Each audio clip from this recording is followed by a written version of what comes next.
Alright guys, I want to show you how to hook up an aftermarket stereo up to your home entertainment system. And this is pretty much mine. And then I got the subwoofer right down here. And that's already a subwoofer. And the tweeters here are super loud. So I'm just going to hook up two speakers to this system because that's really all I need. Usually with your aftermarket stereo, you got 4 different speakers, which I taped up the ones I'm not going to be using, which is the rear ones. And I've already looked up a wiring harness and wrote everything down for the front and rear. What you'll need to do first is look up a wiring diagram for your type of stereo.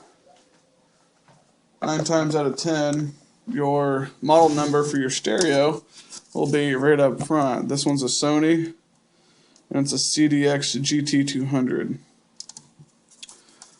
And what you'll need to do is you'll need to get the plug for it if you don't already have it. You don't have to get the aftermarket plug for your car or whatever if you're going to hook it up to your stereo. So pretty much just disconnect it. And then I'm just going to be working with just this plug for right now. So for your aftermarket stereo, you're going to have mostly the same color of wires that you're seeing right now. I think that these these light gray ones in here, these ones here, are actually supposed to be purple. This is an aftermarket Sony harness, so I'm not sure why they did that, but anyway, those are supposed to be purple. These ones right here are supposed to be for the front left for the whites, and then the gray ones are the front right. White's front left, gray's front right. So I got them out and ready to go.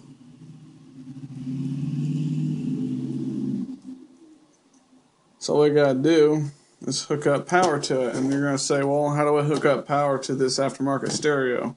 Well, all you have to do is get you a 12-volt power adapter. This one happened to be for an external hard drive. It's got 12-volt and 5-volt to it, and you'll need at least 1 amp to power the radio. Anything less than that probably will work, but it'll only power the radio and not the CD player. That's what I've had problems with. So you're going to have something at least 1 amp or more at 12 volts. DC, not AC. You'll fry it. I got this one laid back like that, so I know which one's positive. This one's positive. You'll need a multimeter to test that with. So, and you can actually just twist these wires together and then just tape them up. But I'm going to solder them to make a good connection, last longer. This way I don't have to like move it around and worry about these connections coming loose because they're always going to stay. So, for the power connections, I got here 9 times out of 10 for every aftermarket stereo, the black one's going to be negative, and the red and yellow is going to be positive. I think the red is usually ignition switch on, and the yellow is power all the time for the memory. So, but you usually, if you want it on all the time, with the time and everything, just twist them together, and it'll be fine with that. This way it'll save all your presets and everything. And when you turn off the stereo, it'll save the presets and not discard them afterwards. So pretty much I'm just going to wrap this one around here. I've already bench tested this stereo and it does work.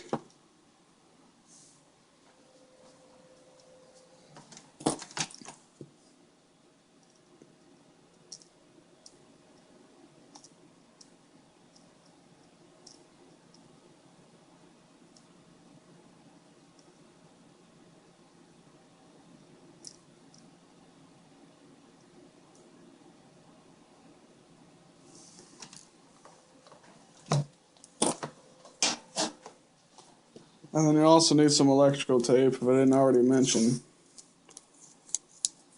Tape these up, because if they touch, then you probably fry your fuse. Either that, or worst case scenario, you'll fry the whole stereo system. Either that or your power adapter that you're using. So make sure you tape them up really good. Either that or use shrink wrap. Shrink wrap would be a better option. And then for your negative, it'll be the black one.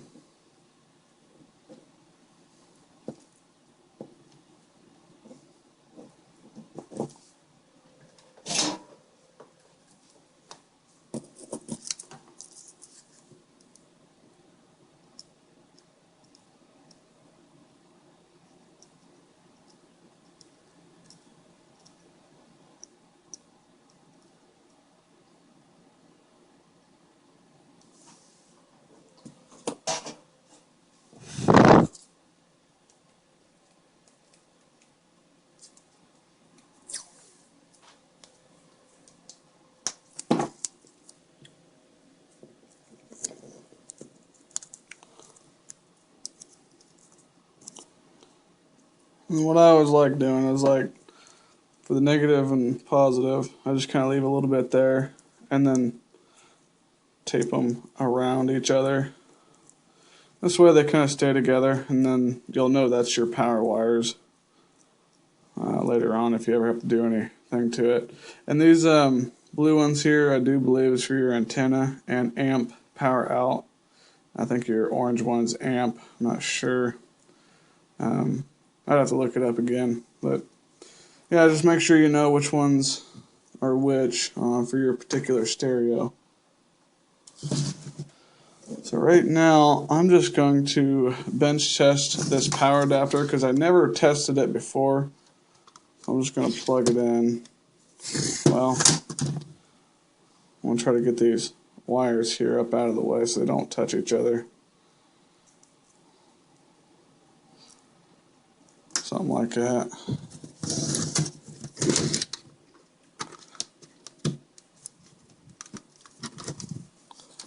Alright, we got power, but will the CD player work? Okay, CD failure, that means there's no CD in it. Hopefully, yeah. There's just no CD. Or maybe there is.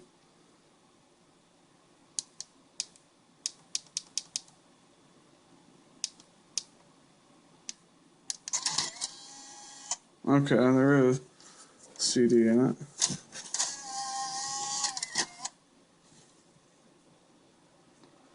CD failure again. Possibly because I don't have enough amps in that power supply.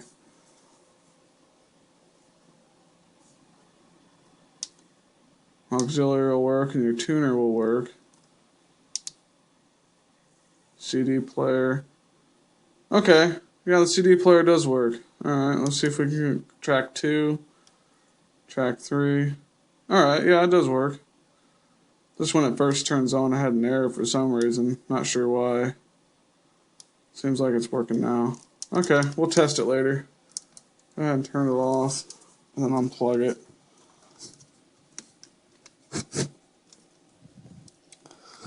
Maybe. There we go. Plug's kind of hard to take out. Alright, well, now we just gotta mess with these wires here. And those will be my speaker wires.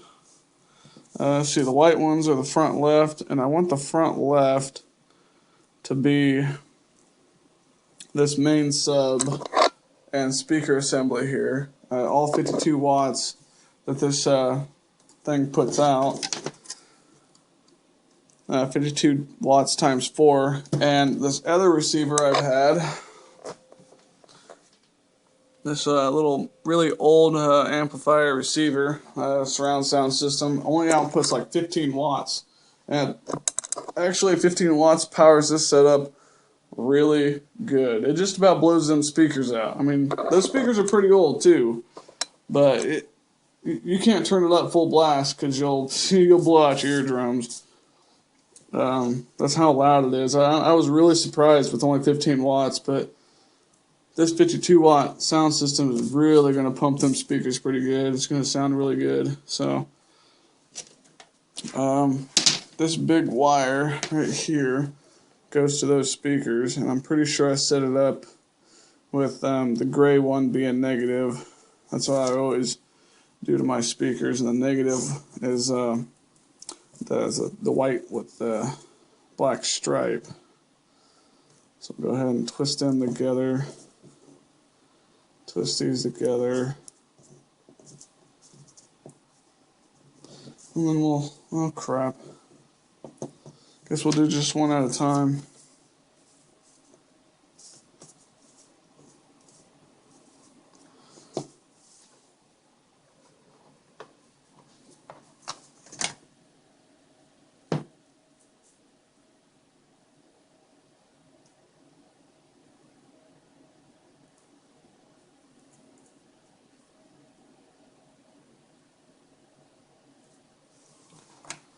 Alright, that was good. Now we just get this other one.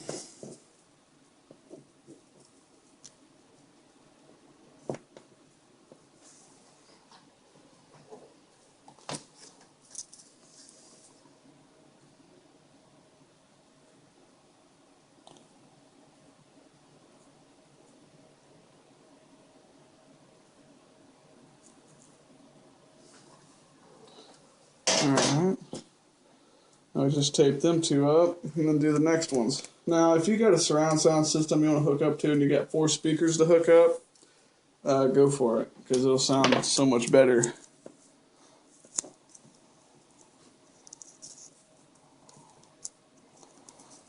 And like I always do, I just tape them up and then I just put this wire right next to it and then just tape it up along with it. This way you save on tape, you don't have to use as much.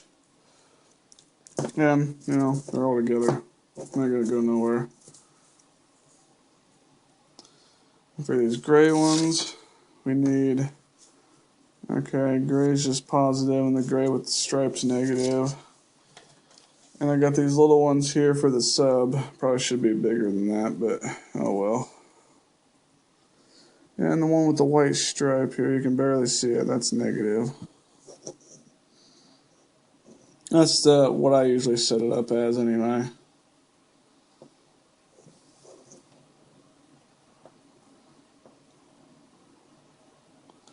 Some people use the stripe for positive. I use it for negative, just my preference, you know, you can do whatever you want.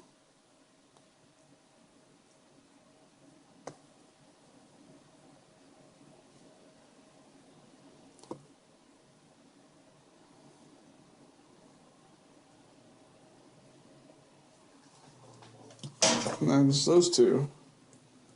So now we got our speakers hooked up. Now, I don't have the antenna adapter for the back of this. Right there. You can go and buy them at your car part store, you know, like AutoZone, Advance, whatever, O'Reilly's, Napa, you know, whatever you got around you. And, I'll wrap that one a little too far. A little bit more tape. But you can get those little adapters and you can cut them down and put and extend them with speaker wire. It's regular old speaker wire, and use it as an FM antenna.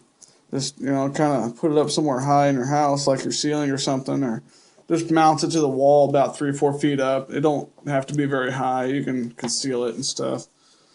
But and then you can get FM in your house too with one of these. Just plug it in there and then strip the wires down, and then put the middle lead in here on a piece of speaker wire.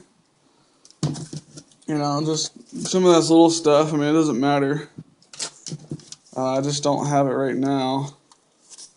I forgot to pick it up in the garage. It was like already 10, 11 o'clock at night, so don't want to go and get it right now. But yeah, and as you can already tell, if you can hear that, we're getting sound.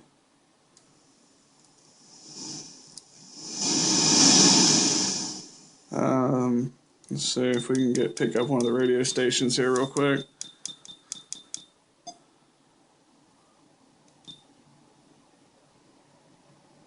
Oh, come on. There we go.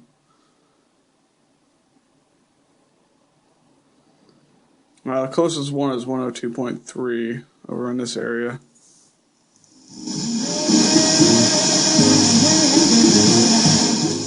Alright, it's a little staticky because I don't have an antenna on it right now. But let's try the CD player, see if it works.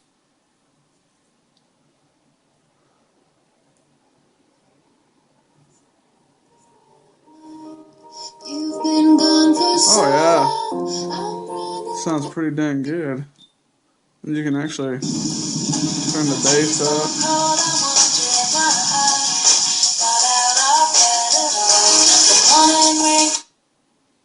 Yeah. This is not my CD, by the way. I'm not afraid. It's been a ride. Everybody. I guess I had to go to that place to get to this one.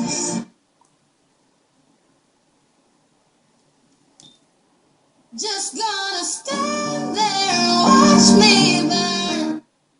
Whatever. Yeah, whatever. Anyway, there you have it. That's how you hook up a aftermarket stereo and hook it up in your house to your home entertainment system or something. Subs down there, and there's another 12-inch sub. Well, 12-inch sub there, and some tweeters and mid-range.